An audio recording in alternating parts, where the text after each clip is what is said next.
third inning. Their ability to put the ball in play. I think he had 3 balls that didn't leave the infield after they led off with a flare single, and timely hitting for them to kind of get things going when we had the 4-0 lead, and you want to control that. And once that slipped away a little bit, you saw momentum go to their side. When you look at both teams, 11 hits, 12 hits, their hits were timely hits. We talk about getting hits when it counts.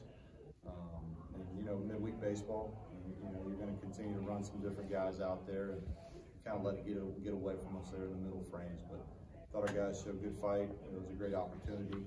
We talk about creating some experiences and memories for our guys. And obviously, playing here at PNC Park provides a lot of great memories for our guys. So I'll leave it with that.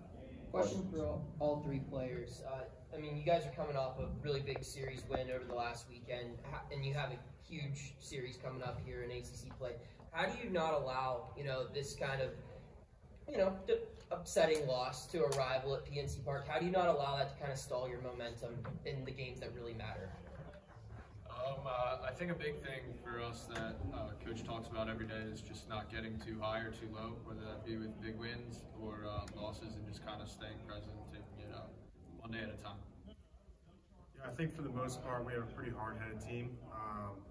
Like we said, we're just trying not to be, try not to fluctuate too much into our emotions. I think we did an all right job with that today, but we'll do better, throughout this upcoming weekend. Yeah, I think one thing we stressed a lot, especially in the UVA weekend, was that this college baseball is a game of momentum, it's a game of energy and enthusiasm among the athletes. Sometimes you don't see that always in the professional levels, but that's something you see in college baseball. Every inning, every the bat pitch matters. So I think going with that mindset, going into some of these bigger games that we have, and not letting this dig us too deep of a hole, and to allow us to have an opportunity to go in and play a really good Wake Forest team this weekend. This is your first time playing here, right? What was this experience like for you? It was awesome. Coach Merck came up to me before the game. He was asking me about how it feels to be out here at Pitt, and if I played at Fenway. I was like, no, but this is a pretty good second. You know what I mean? So it's awesome. It was a great time being out there with the guys. Competing at the highest level collegially, and it was a great time. Obviously, we wish we got the win, but I'm out here with my guys, so it's can't really complain. For any of you guys, just I guess how frustrating was it just after the third, just not to be able to really get in a lot of threatening situations in terms of guys in scoring position, things of that nature, after scoring 4 early runs? I think from the coaching side of it, you can talk about, you don't think about it when you're in the moment how frustrating it is. You look at the next opportunity, because until that 9th inning, there's more opportunities out there. And I think that's the mindset that our guys continue to have, because if you allow frustration to get to you in the 4th or 5th, you got no shot later in the game. Yeah, I think that we've shown time and time again where we'll go down early, and I think that if later in the game we have some hard-headed guys like we talked about who can really put the ball hard in play and score some runs later in the game. So we're not really worried. It just comes down to really executing and doing what we can do best. One question for anyone. You guys have had some highs, you've obviously had some lows as well. What in your opinion needs to start clicking in order for this team to be playing its best baseball as this season starts to wind down?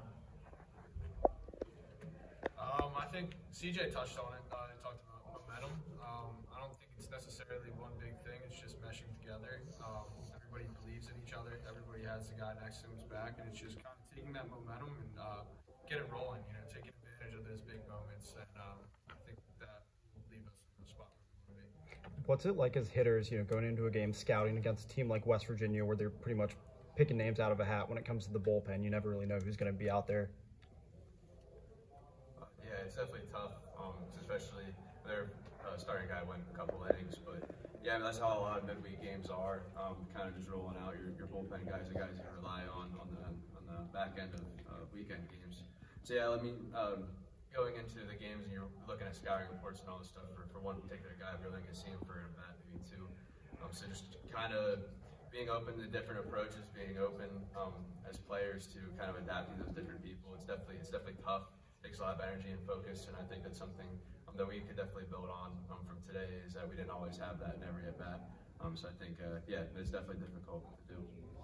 Was it at all more difficult in any way of trying to scheme against a team like the Mountaineers in terms of the aggressiveness that they also display? Devin Tucker going from third all the way home, and that's kind of been the calling card of the program, of just being so aggressive on the base pads and kind of Chinese water torture in a way. You know, I think it's something you talk about. Can your athletes be comfortable in uncomfortable situations? And it's something we talk about with a mental toughness. And you know, I love studying football as much as baseball. And to me, it's like a coach trying to prepare for an option team.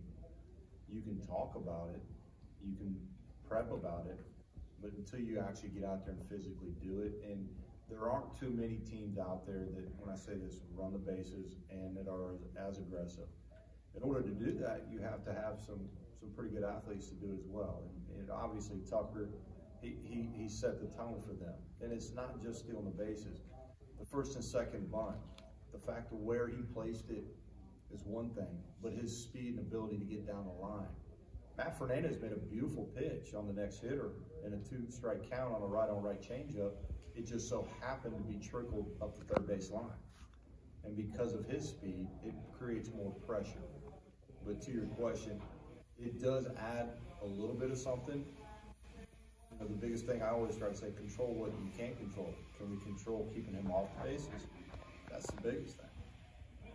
Mike, what happened with Anthony in the first inning? Did he just get hurt warming up, or? No, he ironically had like an allergic reaction. So we're still trying to figure something out there. Yeah, you know, something pretty serious there.